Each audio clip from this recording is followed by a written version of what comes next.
Didn't really have a steady home. So this has been the place that I've lived by far the most of my life. And like I said, it's treated me very well. And I want to make sure that everybody here in Athens, Clarke County has those same opportunities for a full, meaningful, lovely life here in Athens, Georgia. And I think we can do that. The main platform that I'm running on here is to make Athens more affordable. Athens, like most of the country, most of the world, has become very unaffordable, especially when it comes to housing costs. One of the major things I want to tackle is that we can bring down housing costs for homeowners and renters alike. Another big thing is childcare. For those of us who have children or who've had children, we realize that oftentimes childcare is the second largest expense for a family after it comes from housing. And while we have some federal subsidies and state subsidies, it doesn't go nearly enough, especially for working class families. So I want to create a local subsidy to help more families access the childcare, quality childcare they deserve. And the last big plank is I want us to be tackling our homelessness issue. We have way too many of our neighbors here who are experiencing homelessness. And whenever we have so much wealth, so much smart people and capable people here in Athens, Georgia, we can do something about it if we put our minds to it. And with that, that's why I have the goal of us reducing chronic homelessness by 50% over the next 10 years. And I've been working in that field for years now, understanding what programs are there, understanding what tools are there, same thing with housing, same thing with childcare, so we can tackle these big issues. I look forward to talking more about my detailed platform that I have at timforathens.com throughout the evening. Thank you. Commissioner Fisher. Well, good afternoon, and I'm glad to be here today. Thank Piedmont Hospital for hosting us, Athens Classic for hosting us, and my name is Dexter Fisher. I'm Commissioner of District 5 and President of the Mayor Pro Tem of Athens Clarke County Government. I've been in this community for 37 years. I moved here for graduate school with the intent of moving back to South Carolina, where I was from, but as life would have it, while I was in grad school, University of Georgia hired me. I spent the last 31 years there working in the largest department within business and finance. Had over 500 employees that worked with me. We promoted more women and people of color on my tenure there. I was proud of what we did there. I'm running for mayor because the next 4 years is going to be critical what this community is going to look like. I think it's very important that we understand that we got some major issues here, but some things that we need to tackle. And Tim has talked about housing and homelessness, but also on top of that, though, we need to talk about economic development. We need to talk about trying to get jobs in this community that will pay living wages to get people up out of housing, up into housing, and out of homelessness. Second thing we need to work on is maybe trying to get an airline in this community. I think for too long, in order to bring businesses in, we don't have an airline. And to me, that's one of the things I'm going to tackle, really, I think. So economic development is really important to me. At the same time, we want to make sure that the young people in our community have the opportunity not only to stay here, but to thrive here. We have a great, in my opinion, we got a good school system. I think it's important that we need to use the tools in that school system along with our career academy, where we can start training our young people to deal with the job they're going to need to do from biotech position and also from the medical field also. So I'm excited about what's getting ready to come into play. We got a medical school coming. We got a nursing school coming. So those things will be critical to our community as we move forward. Thank you. I'm looking forward to the night.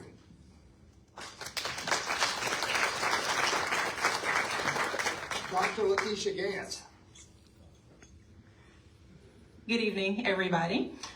Thank you for this opportunity. Thank you for being here. My name is Lakeisha Gant, and I'm running to be the next mayor of Athens Clarke County. I am a native of Athens. I was born here. I was raised here. I attended elementary school, middle school, and high school here.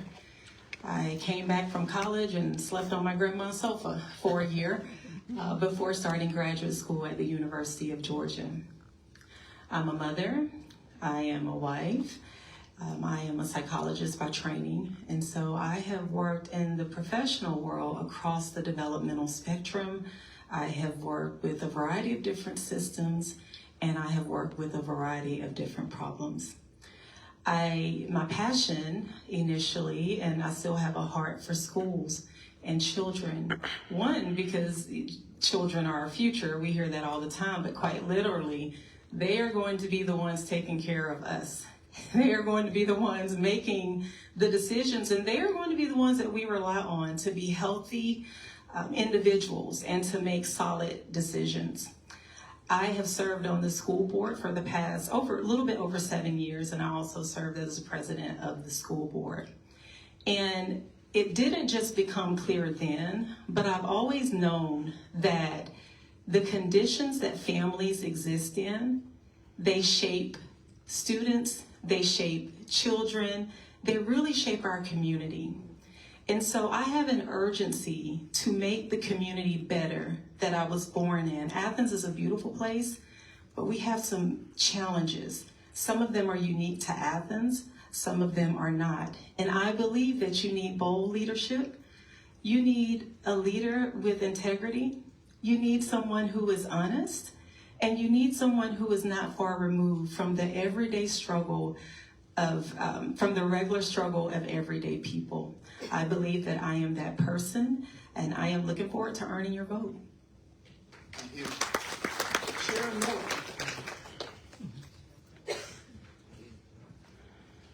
Good evening, everyone. I am Sharon Miller. I am running for the position of mayor in Athens, Georgia.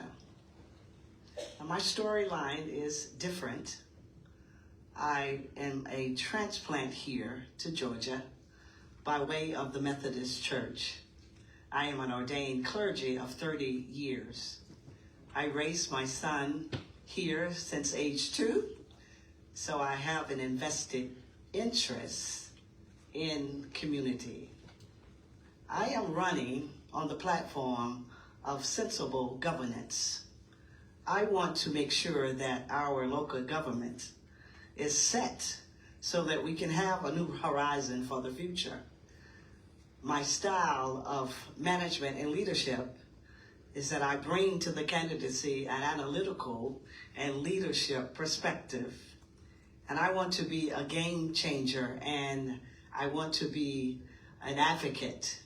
I want to be an influencer for change so that our commissioners can have the political strength to make sound decisions on behalf of the residents. Finally, I want to realign our government in a way that's close to its mission, that says that you, the residents, should be first. You, the residents, should be first in all that we do. And that as government, we own the ownership to make sure that we govern the stewardship of the funds that we have, the monies, the directions, and where they're going for you so that you can have a quality of life. I aim to work for and with the citizens of Athens.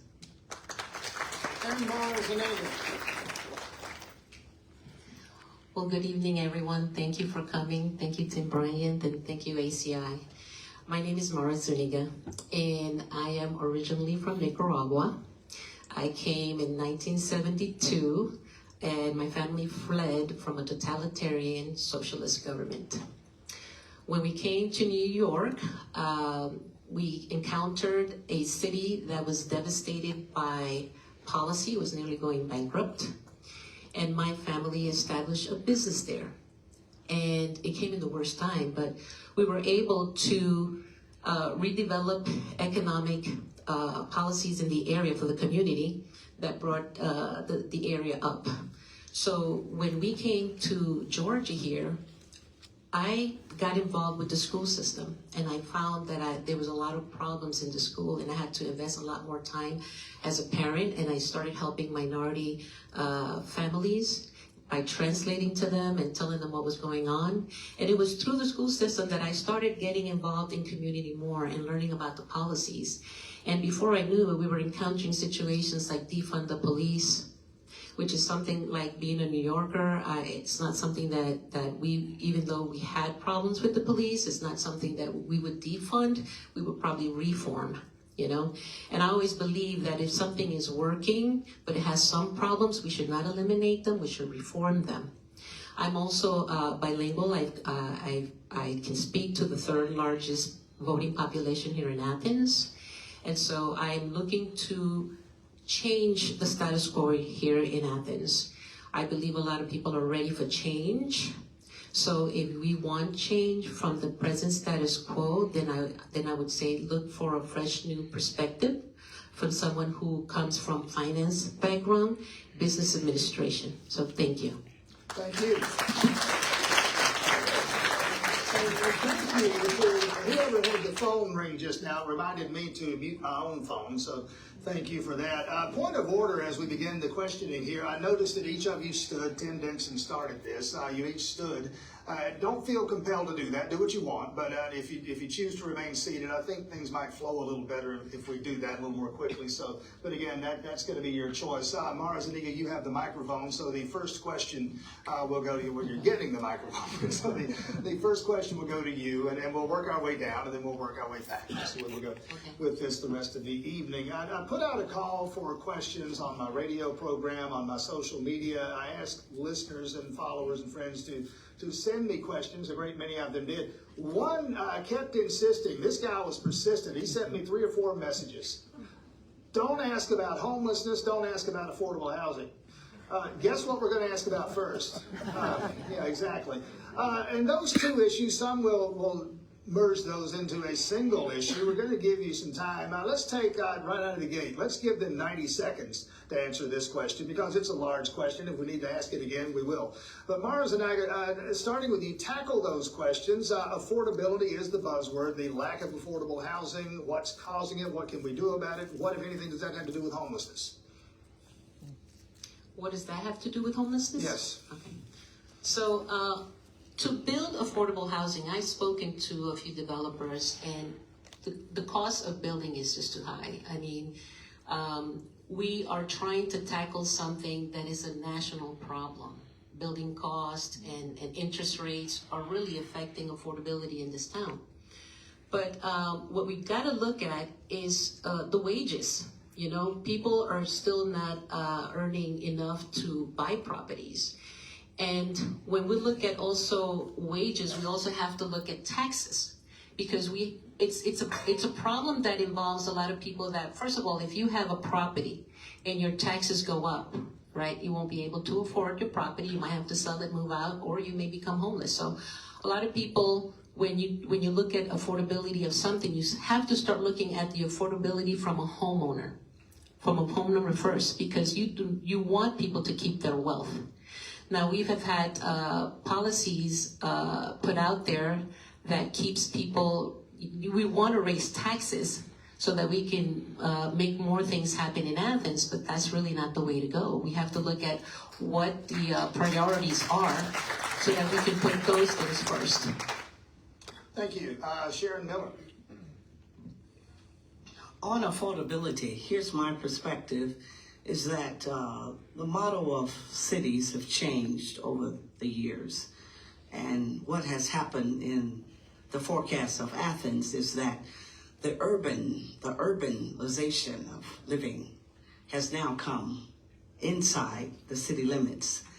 And because we are building with such density in our downtown corridors, that is the new trend. We have to have some ownership as to what do we do with the residents who are now being displaced in some way. There are many systemic factors that cause people not to be able to afford a home. Our candidate Zama has said that it's wages sometime it's homelessness, the unhoused, the functional homelessness. There are many, many things that can cause the issue of homelessness. But I think that we must look at, with this future land map that we have to look at it critically to see if we can look at building single dwelling homes so that our residents may have a chance to chase the American dreams. There are many complex issues, not just single dwelling homes, but that we have to make the homes that are being built affordable. We'll talk more. Yes, we will. Thank you very much. Dr. Gant, the issues of affordability, housing affordability, and homelessness. Thank you for the question. One thing that I want to point out is that according to our own affordable housing investment strategy report, we have about, I think it was 56, subsidized rental units that have been built since 2020, okay? And then in Athens, 47% are homeowners, okay? What that tells us is that we want people to have access to homes, but also everyone may not choose that path. And so we have to begin to explore options for affordable housing communities. The report is clear. Subsidizing these efforts are critical. They are critical. So that's one. Also, I think we have to strengthen our partnerships with services that are already here. We have services that provide care. We have services that provide a wraparound sort of interventions for people that are unhoused. I believe that we forget about those. And part of our job is to figure out ways that we can expand that for individuals. We know that most people who find themselves unhoused at this moment they had become homeless within the past 6 months. And so what that tells us is that this is something that is complex, it's evolving, and it's going to take a multi-pronged approach.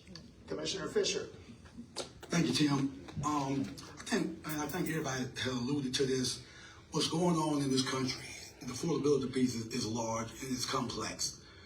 We own 300 acres of land right now, right across from Bernie Harris Middle School.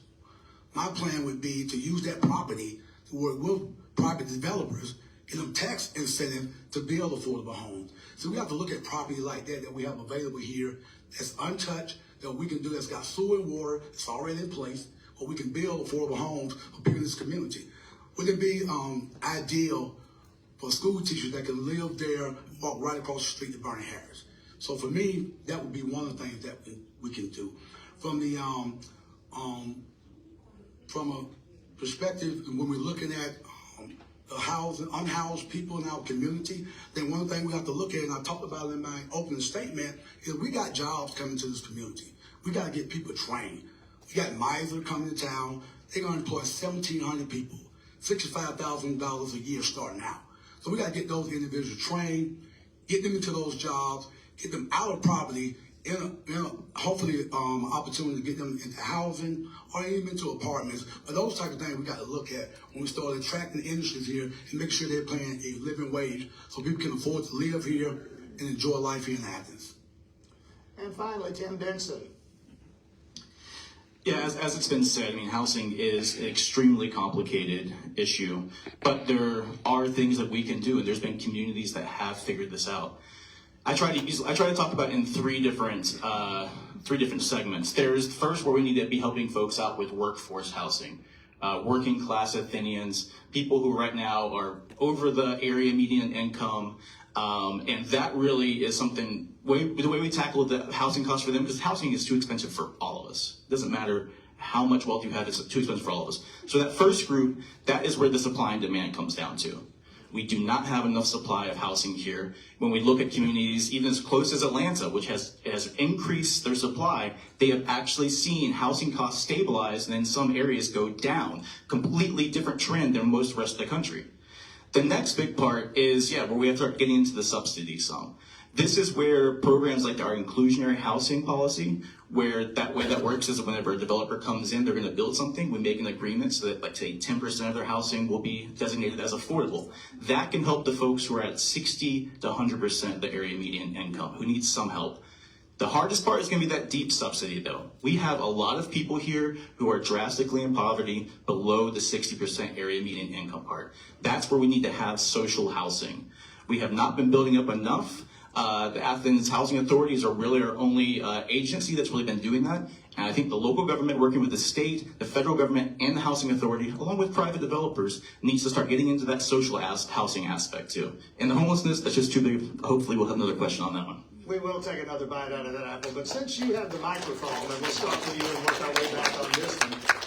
And this was a question, and understand I have a big stack of cards just from this room alone, my email, my Facebook, and all of the questions that were provided in advance, put together by some of the folks at Athens Classic. No shortage of questions, but several of them repeated themselves. And Tim Denson, your name was included specifically in several of those. One in particular, the issue, and it was raised a moment ago, defunding police. Your tenure as an Athens Clarke County Commissioner, you were behind a proposal that would have, and correct anything I get wrong here, but my memory is the proposal would have been to reduce funding for the Athens Clarke County Police Department by 50% over a 10-year period.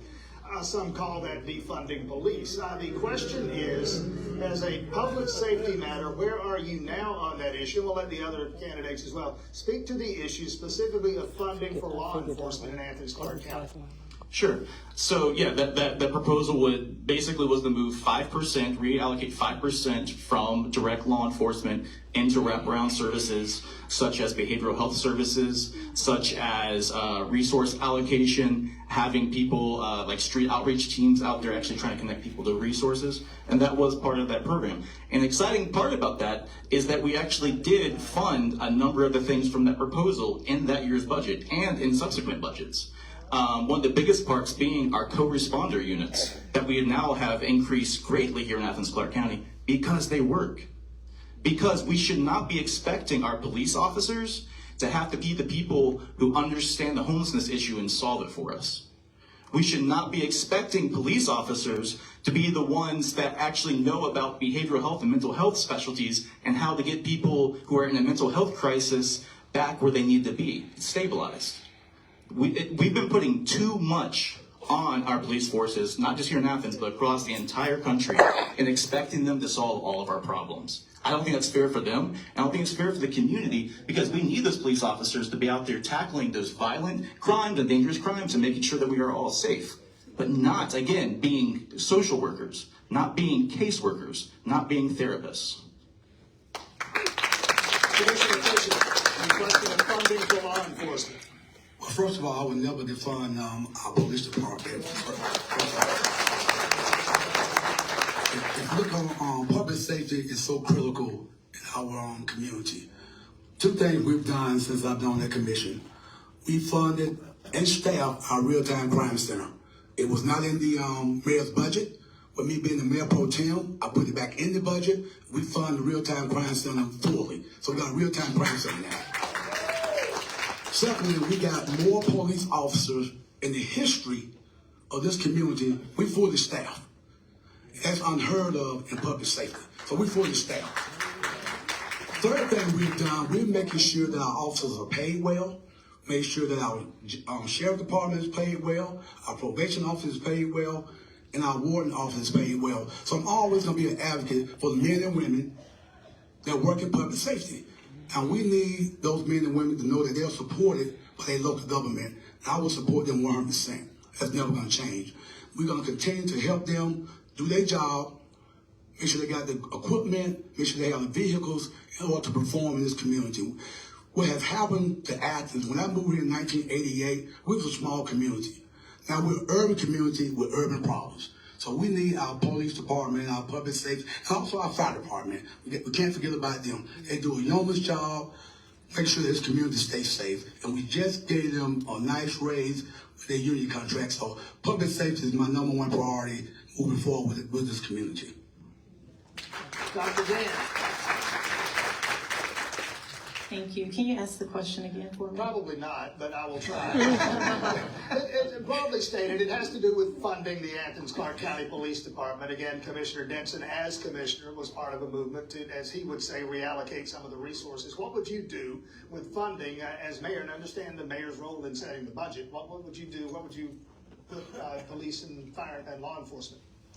And so if you take a look at our budget, a significant portion of our budget goes towards public safety.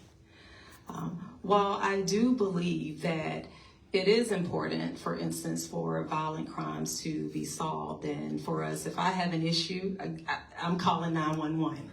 I also think, though, we have to understand that there is no profession in this world that is beyond critique. As a psychologist, I often tell myself my goal should be to work myself out of a job. I want a world that does not need psychologists. I want an Athens that does not have to rely on the significant presence of law enforcement officers. But this is where we are at this moment. I believe also that in addition to wages, those are important, but we also have to set standards for professionals that are in the business of interacting with the public. And I don't believe that any office, I don't believe any discipline, even public safety, is beyond that expectation. So I do believe that we need to do more, not just to professionalize this field, but also with professional development. The reality is there are people in our community that don't feel safe. When we talk about public safety, there's also the other side of that. And so to me, public safety goes all around. It's for officers, but it's also for citizens. Okay, and we'll get back to that. Okay, thank you, sorry. Sharon Miller. For me, I just want to answer the question at hand, and if we need to deal with other components of the policing skills, I'm sure we'll deal with them, but I am a champion for public safety. I think that our community and communities are as healthy and safe and vibrant as their public safety division is. So I am a champion for that. I would support that they receive all that within our budget can give to them so that they may continue to keep us safe as we live in community. And ma'am, before you surrender the microphone, but just one quick question, nothing to do with law enforcement. I just remembered your opening statement. You said you moved to Athens, not from here. Where are you from originally, if I may ask? I am frightened to say that in this setting. I hail from Birmingham, Alabama, and I have Georgia on my mind. Where you start is where you finish. Mars and Nico. I think one of the candidates said champion. I would have to say I will champion for public safety. I hear you. I hear the community when I go out there. People don't feel safe. There is crime. The homeless people are being afraid of the woods. There's crimes in there. I've spoken to firefighters of what they find. So I have to say this. I will champion for public safety because it has to do with gangs, our children getting involved with them. You know, we need parks. We need to fund the park activities, recreation centers. I am the type of person, if I would have been in office, you wouldn't have to have written to me a letter to say that you're concerned and that you want the real-time crime center. I wouldn't have been the person that needed to have a petition sent around the community for me to say that I was for the real crime center. There are issues, I mean, there are valid questions as to surveillance, but I went down to the real-time crime center and asked those questions that people were asking. I would be the person that you would not need to have to write to about your safety. The safety that you're feeling is not being addressed. Hold on to the microphone. Another law enforcement related question, this dealing with federal law enforcement. Much discussed, obviously, the issue of ICE and Customs and Border Patrol and other federal entities in our nation's larger cities. We've seen some of the demonstrations locally. What would be your position as mayor, Mara Zuniga, we'll start with you, your position as mayor on cooperation with ICE? Well, this question was asked on the last debate. My answer remains the same. This is a two-part question. One is, what is the legality behind that? If you look at an email that went out in 2023 where the city manager and the attorney looked at, is this a sanctuary city? And that's what really, it determines what we can cooperate with ICE or not, legally. And the memo pretty much stated that Athens is not a sanctuary city. And because it's not a sanctuary city, that means that our law enforcement has to cooperate with ICE. So that's not something that the mayor can say, I can or cannot do. Anybody that will say that they can do or not do with ICE or cooperate, they risk putting Athens in danger of funding and other situations. So that wouldn't be something that the mayor would have power to change. And Mayor Kelly Gertz made that clear, as well as the commissioners, because nobody in that commission back in 23, and I believe Dexter Fisher was also in the commission in 2023 when that was made clear, no one went against that policy that was pretty much said that we don't have a sanctuary city. Now, personally, on a different note, I do speak to the Spanish community. I know what the fears are. And I know that the police are trying very hard to regain some of that trust because of misinformation that's out there about ICE and how the police department will treat the Hispanic community. Now, I sat down with the police department. They are not here to do immigration enforcement. They are here to look at crime. Now, if they happen to be an immigrant that caused the crime, it would be the same thing as if they were a citizen. They would be arrested. Okay, we'll leave it there, and we may come back to that. I'll reserve that right. Sharon Miller. In this climate that we're living in, none of us can ever say that our cities will ever be safe from the encroachment of what's happening with ICE and all of its interference with cities across the United States. However, it is true that ICE and its presence in cities, that the mayor's role is to, the mayor's role in this type of situation does not have the authority to execute, but follow what the law says. And so those are the protocols, and that is what I would follow. Keeping our citizens safe, but understanding what the guidelines are. So therein, we would operate this city. Dr. Gant, the issue of ICE. As mentioned, it's been mentioned by two of my colleagues, there is an element there that is beyond the mayor, and not just the mayor, but also our sheriff and law enforcement control. And so I don't imagine any of us up here plan on violating the law.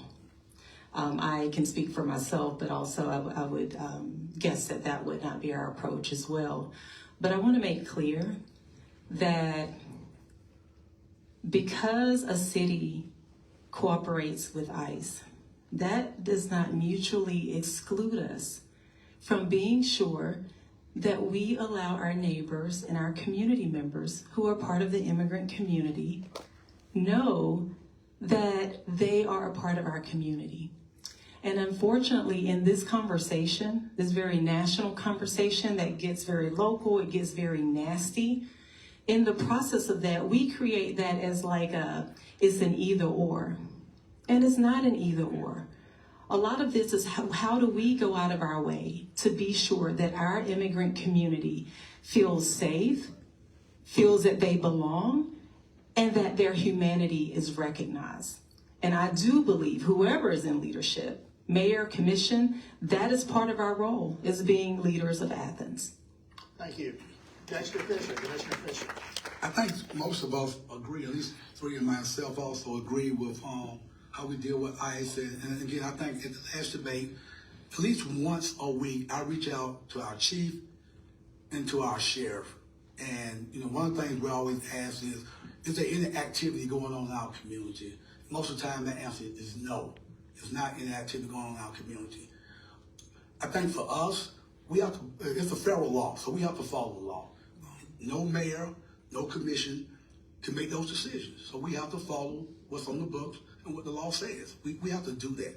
But I think it's important for us, though, to make sure, and I'm piggyback on Dr. Gant, that everybody that lives in this community feels safe. I think that's important. We need to make sure that people that live here, that came here, they feel safe. We need to make sure that our police officers are not going out looking for people. The sheriff department is not going out looking for people.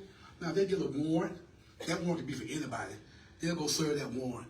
But our local law enforcement are not doing those things. And I think the community needs to know that. I think sometimes things get thrown out there that's not true, but those things are not happening. And as your mayor, I will be constantly in contact with the police department and with our sheriff, making sure that everybody's lockstep and make sure we're on the same page. And I think that's important. And finally, Tim Benson, the issue of ICE. Well, going back to the previous subject, public safety, making sure the public feels safe. I can tell you this, that there's a lot of people, the public in our community, who don't feel safe because of what's going on with ICE right now. And that is why if I am elected, I will do everything I can legally to not be working with ICE and not having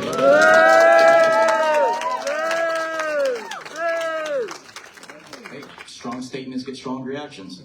And so and because the thing is, right now there are legal limitations, but there's also legal opportunities in the state of Georgia. We have seen municipalities across the state of Georgia enter into contracts with ICE in which they are using municipal resources and individuals to help ICE find people in their own communities and detain them. That is happening here in Georgia. And that's one of the things that I would ensure is not going to happen in our community. Because first and foremost, we need to be keeping our people safe. And this is the other thing, right? It's not even effective. I said this at the last thing. You can look into this, because whenever there is a bad actor in the immigrant community or the undocumented community, they don't want to come to law enforcement if they're scared that they might be detained themselves. So they come to law enforcement to tell about some other kind of crime or criminal behavior that's happening. It's not even effective for its own goal. And what it's doing is it's terrorizing communities. We can look at Minneapolis, we can look at many other places, but we can also look at mayors like in Minneapolis and in LA and other places that have actually taken some creative actions to restrict the ability for ICE to come into their communities. Tim Benson.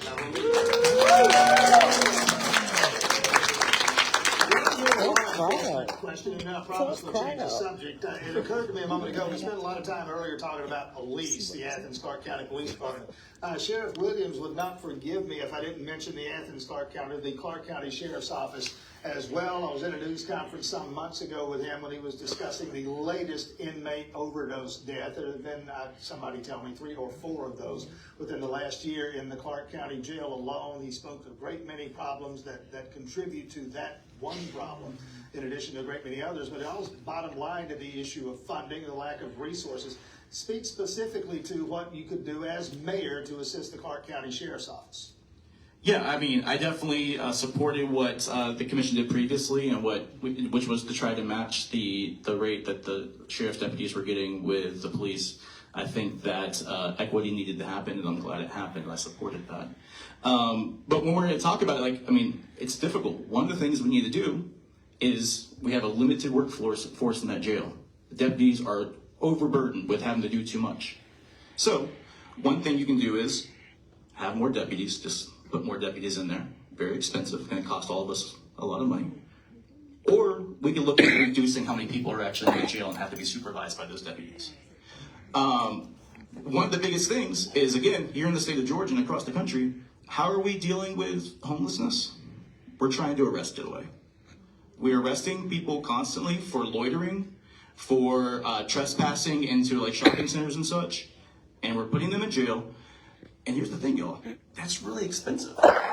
It's more expensive than a hotel room per day. Plus, you're paying for their for their health care. You're paying for their mental health meds when they go in there. I mean, I know y'all don't like this, but it's true. It's happening right now, and your tax dollars are going to it. So what we could do is be more effective and work to try to actually deal with those issues that are putting people in jail, because that's not actually, we're seeing recidivism. There's people that's coming in and out, in and out. I actually know of an individual who was homeless, who had a massive abscess tooth that was driving the client absolutely crazy. They intentionally got arrested so they could go to jail so they could use insurance to have it dealt with. Is that effective governance? Is that effective law enforcement? I don't think it is. Commissioner Fisher. So we did raise the deputy sheriff pay raise to match what was going on with our police department. Again, I speak with our law enforcement a lot, and Sheriff Williams is doing a yeoman's job trying to get more deputies hired. He just told me he got 10 people in the academy, so hopefully once they come out, they can start working. And again, we don't want our jails to be overflown. we really don't.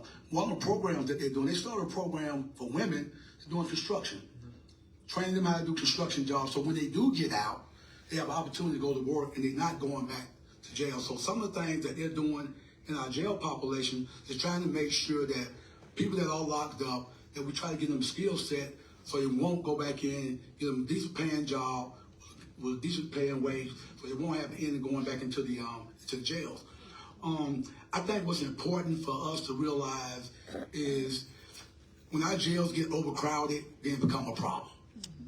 And that's when danger happens, that's when our deputies and our detention officers can't maintain the jail. So we want to make sure that if those individuals are getting trained, that then once they're out, they're not coming back. So I'm going to continue to support our sheriff department. Hopefully we can get more our deputies hired, so again that will cut down on some of the things that may go on there. And also keep in mind, they also protect our courts. So we need to make sure that we have trained deputies so they can come in order to do their job. Thank you.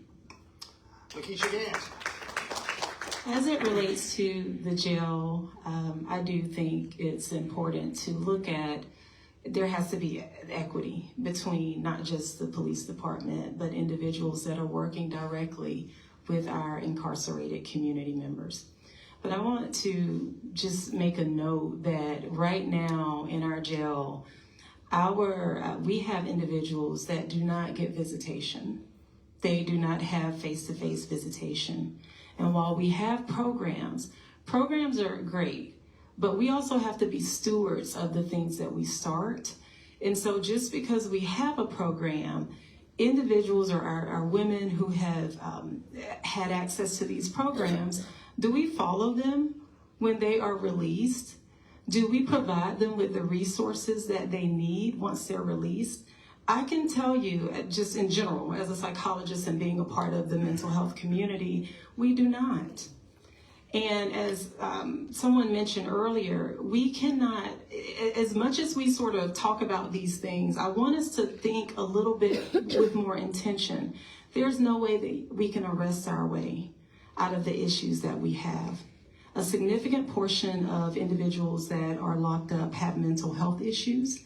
They may have physical health issues. We have a lot of veterans that enter and exit our jails. So we have to be serious. One of the platform areas for me is mental health. We have to be serious about building that capacity to provide services in Clark County. Sharon Miller. I am glad as I listen to the exchange that I'm more than just a clergy. My bivocational profession when I work with the Department of Juvenile Justice is that, yes, we have to look at if some of those who are in jail have recidivism problems, they have the mental health issues, they have the homeless, and our dear veterans are there. Complex. It's very, very complex.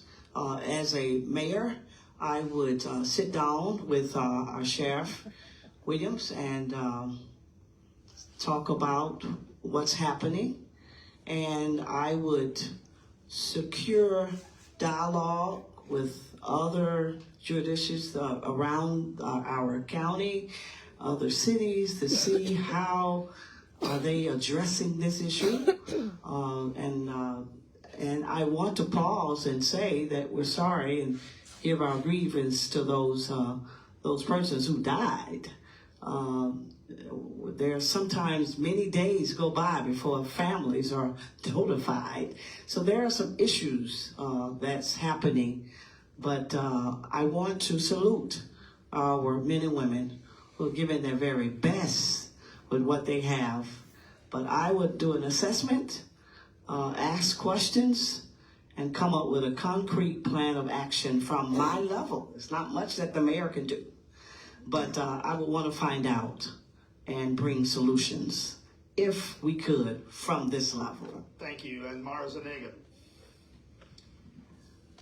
Well, I visited the jail, and I spoke to Sheriff Q, and it seemed to me that he's doing a good job, actually. The jail is underfunded, the Sheriff's Department is underfunded. It has not kept up with a lot of the other departments. I do believe it's a good place to start for people. I can't see how it's more compassionate to have people loitering and be on the streets and in the woods than if you get somebody off the streets and try to get them some resources. So I do think that trying to get the people off the street for their, for their well-being, because a lot of these folks have mental problems, right? Like we said, drug problems. So we want to connect them to resources. And if we have to take them to the jail, I see the sheriff, he's a very compassionate man. Like I said, I've sat down with him. He has told me, we're not here to do enforcement of immigration. We are not here to put people in jail and keep them here.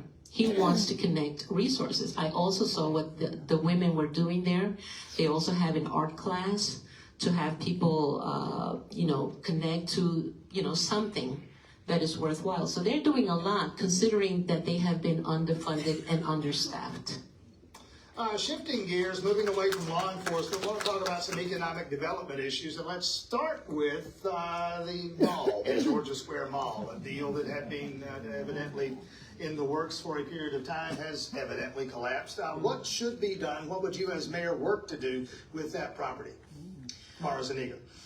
Well, I've had a lot of opinions from people in the public about the mall, and I think that a lot of the folk that have knowledge in what happened in the mall get really suppressed with the information.